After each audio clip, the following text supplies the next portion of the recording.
बैठे हुए हैं, इन्होंने आज से 15-20 साल पहले महाराणा प्रताप जयंती इस क्षेत्र में मनाने का काम किया। चाहे ललित जी हैं, कल्लन भाई हैं, सुबोध जी, अमरपाल जी, विनोद जी हैं। तो आज हम इस स्तर पे आ गए कि हमारी जयंती और हमारी शोभा यात्रा इतनी भव्य हो गई है कि हम सबको एक साथ बैठने का सौभाग्य मिल गया। और मैं बधाई दूंगा इस बात के लिए मेरे क्षेत्र के सभी युवाओं को, और यहाँ जो सभी लोग बैठे हुए जिन्होंने इस जयंती को मनाने का कार्य शुरू करा, कि उस महाराणा प्रताप जयंती चाहे वो रात्रि के प्रोग्राम हो, चाहे ये शोभा यात्रा हो, उसको भव्य बना दिया हमने। ये बात बिल्कुल ठीक है कि भव्यता हमें कहीं शक्ति प्रदर्शन नहीं करना है, हमें भव्यता, हमें श्रद्धांजलि, महाराणा प्रताप के प्रति आस्था, हमें ये चीज दिखानी है। और इसीलिए हम सब लोग एक साथ सर्वोदन से निकलते हैं और धैर्य तक आते हैं। यहाँ धैर्य से भी प्रधान जी बैठे हुए हैं और भी सब लोग बैठे हुए हैं। हमें धैर्य जाके भी ऐसा बिल्कुल नहीं लगता कि हम किसी और विशेष अलग गांव में आ गए। आप सब लोग हमें खुले मन से हमारा आदर सत्कार करते हैं, हम लोगों के लिए नाश्ते पानी की व्यवस्था भी करते हैं, उसके लिए भी आप सबका बहुत बहुत धन्यवाद रहता है कि जहाँ पे यात्रा समापन हो रही है वहाँ पर आप सब लोग हमें स्वागत करने के लिए खड़े रहते हैं।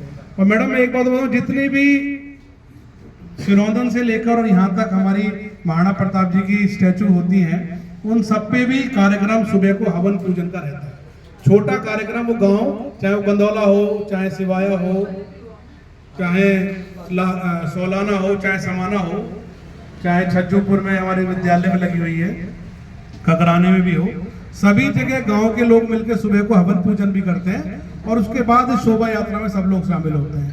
रात को भी हमारे भाई ने, ये भी एक अच्छी बात है कि इस बार 9 मई में सिर्फ एक ही कार्यक्रम है जो कवि सम्मेलन और रागनीय कार्यक्रम गांव सिवाय में रहेगा। हम सब लोग उसे ही भव्य बनाएं, इसका भी हम लोगों को ध्यान रखना है। मैं तो आज से वो भाई से कह भी रहा था कि एक बैठक रख लो जिसमें 20-30-50 लोग बैठ जाएं, पर एसओ साहब ने हमारा काम हल्का कर दिया कि सिवाय का जो कार्यक्रम है उसकी भी भव्यता बनी रहे, उस कार्यक्रम में भी आप सबकी उपस्थिति रहे और आप सबके साथ साथ जो आसपास के हम सबकी टीम है वो भी रात को सिवाया पहुंचे, हमको इसका भी ध्यान रखना है। हम महाराणा प्रताप की जयंती इसलिए यह शक्ति प्रदर्शन, तलवार भाले ये सब हमें जरूरत ही नहीं है, हम कोई प्रदर्शन नहीं कर रहे हैं, हमारा क्षेत्र है। हम सिर्फ वो जो पुण्य आत्मा है जिन्होंने इस देश के लिए, जिन्होंने इस जाति के लिए, जिन्होंने हम सब के लिए आज हम स्वतंत्र हैं तो उनकी वजह से है, अपना जीवन निछावर कर दिया, उसके लिए हमको उनके सम्मान के लिए हम सब ये यात्रा निकालते हैं।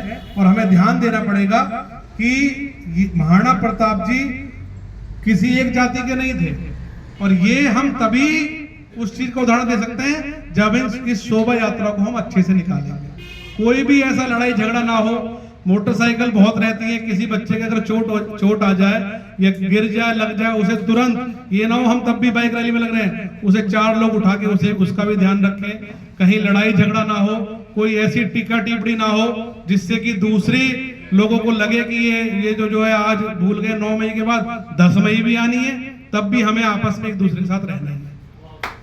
तो अच्छे से शोभा यात्रा हम सब लोग निकालेंगे, सब लोग अच्छे से और बहुत कुशलता से काम करेंगे।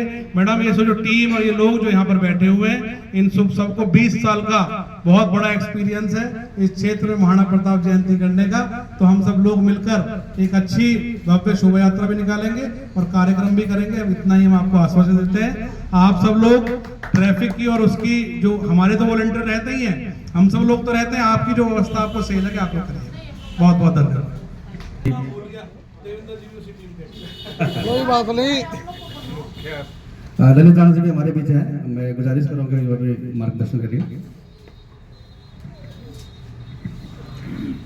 बहुत धन्यवाद आदरणीय थानाध्यक्ष महोदय। थाना धौलाना के इस प्रांगण में आज 9 मई विश्व हिंदू सूर्य महाराणा प्रताप जी की जयंती के आयोजन के संदर्भ में समाज के, मैं समझता हूँ सभी प्रमुख लोगों को आमंत्रित कर ये गोष्ठी आज यहाँ पर रखी गई है।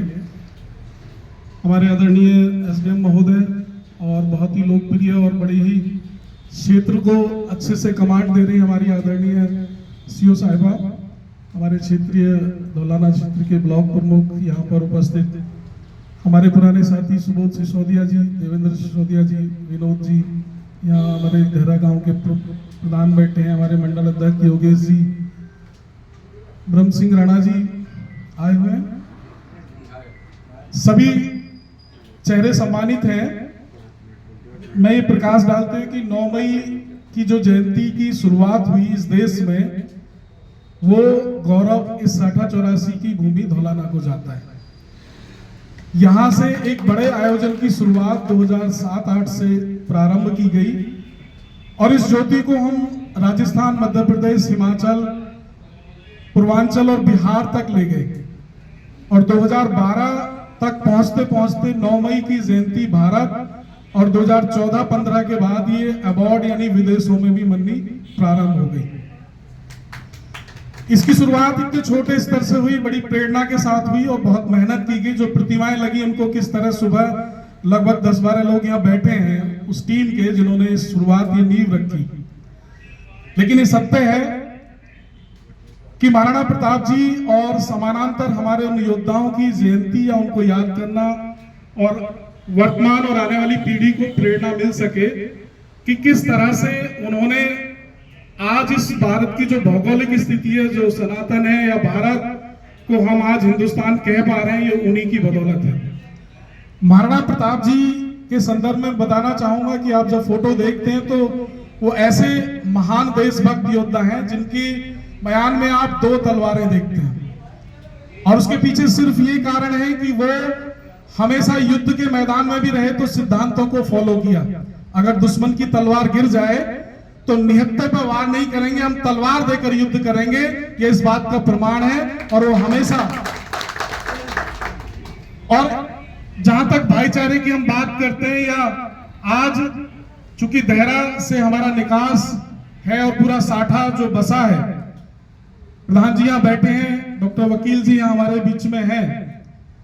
आप देखेंगे देहरा जाकर मस्जिद और मंदिर बिल्कुल एक दीवार के साथ दोनों बने हैं, पूजा और नमाज एक साथ वहां चलती है। यहाँ कभी कोई ऐसा सांप्रदायिक दंगा नहीं हुआ है और हम सब लोग मिलकर मनाते हैं। जब ये शोभा यात्रा देहरा पहुंचती है तो देहरा के लोग खुद स्वागत करते हैं, वेलकम करते हैं।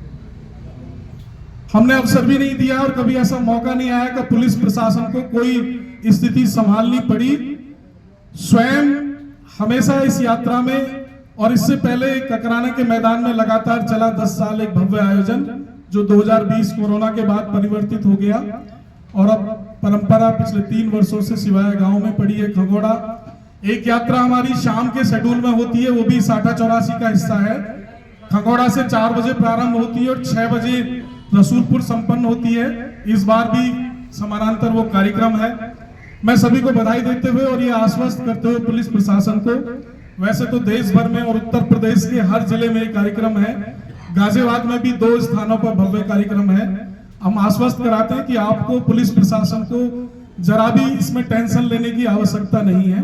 इसमें बहुत जिम्मेदार लोग साथ में चलते हैं और कोई भी अभद्रता या कोई व्यक्ति छोटा मोटा अगर कोई कहीं एक्ट हो भी जाता है तो उसको हम लोग संभालने का काम करते हैं। तलवारबाजी इसमें बिल्कुल नहीं की जाती है और बहुत ही सभ्य तरीके से, चूंकि इतने स्वागत बिंदु रहते हैं सिरोधन से देहरा के बीच में, तो सभी लोग भव्य भंडारे भी लगते हैं। तो इस उम्मीद के साथ में कि ये कार्यक्रम बहुत भव्य रहेगा, पिछले बीते वर्षों से अच्छा रहेगा, सबका सहयोग रहेगा, सब इसमें शामिल हों और एक बड़ी मिसाल हम लोग इसमें देने का काम करेंगे। न केवल प्रदेश में बल्कि देश में एक संदेश जाएगा कि 6084 क्षेत्र कितनी तन्मयता के साथ, आपसी भाईचारे के साथ राजपूत हिंदू, राजपूत मुस्लिम और समाज के सभी वर्गों के लोग मिलकर इस आयोजन में शामिल होते हैं और एक बड़ा संदेश देने का काम करते हैं। मैं पुनः अग्रिम बधाई देते हुए उम्मीद करते हुए कि हम लोग बहुत ही शांतिप्रिय तरीके से इस आयोजन को संपन्न करेंगे। धन्यवाद। धन्यवाद राणा जी।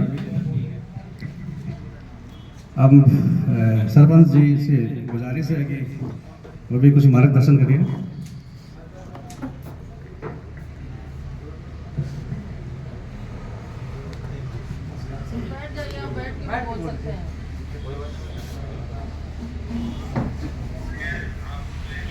भाइयों, ऐसा है कि ये 6084 चलो यहीं खड़े जिंदगी में बढ़ जाऊँ तब दिखता हूँ। 84 गाँव हैं तो हमारे रिश्तेदारों के हैं और ये 60 गाँव बहनों राजपूतों के हैं।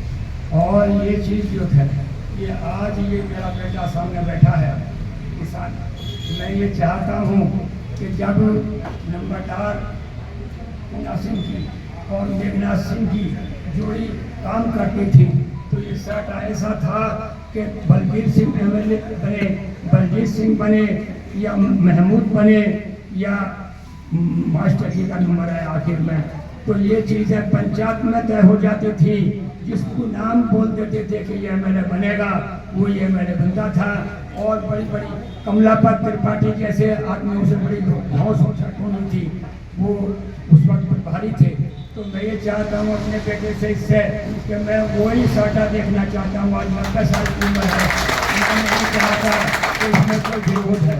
हम सभी जितने भी यहाँ हिंदू राजपूत हैं, मुसलमान राजपूत हैं, सब सूर्यवंशी राजपूत हैं, कोई दूसरी कौम का नहीं है और सब एक संगठित रहे हैं उनके ज़माने में। और मैं आज भी चाहता हूँ अपने बेटे से उम्मीद करूँगा कि ये उसी जगह पे इस जगह को ले जाके छोड़े, इस साके को ले जाके छोड़े कि जैसा कि मैंने अपने आप से बहुत पहले जवानी के ज़माने में देखा था। आज मैं 90 साल की उम्र हो रही है, यहाँ कभी भेदभाव कोई चीज़ नहीं हुई है, ऐसी कोई चीज़ नहीं है। दोनों बैठ कर तय कर देते थे, वो बड़े थे हमारे वालिद साहब और ये मास्टर मेघनाथ सिंह छोटे थे तो वो चचा लगते थे मेरे। तो हम उनसे भी मैं ये उम्मीद करता हूँ कि मेरा ये बेटा भी अपने उन दोनों बुजुर्गों की सुन्नत पैदा करते हुए और उसी इस साके 84 को वहीं ले जाए कि हम इस सक्षम हो जाएं कि हमारा एमएलए कौन होगा, हमारा एमपी कौन होगा, हमारा प्रमुख कौन होगा और किस तरीके से। बस मैं तो दुआ यही करता हूँ कि मेरा सामने का वक्त आ चुका है। बहुत टाइम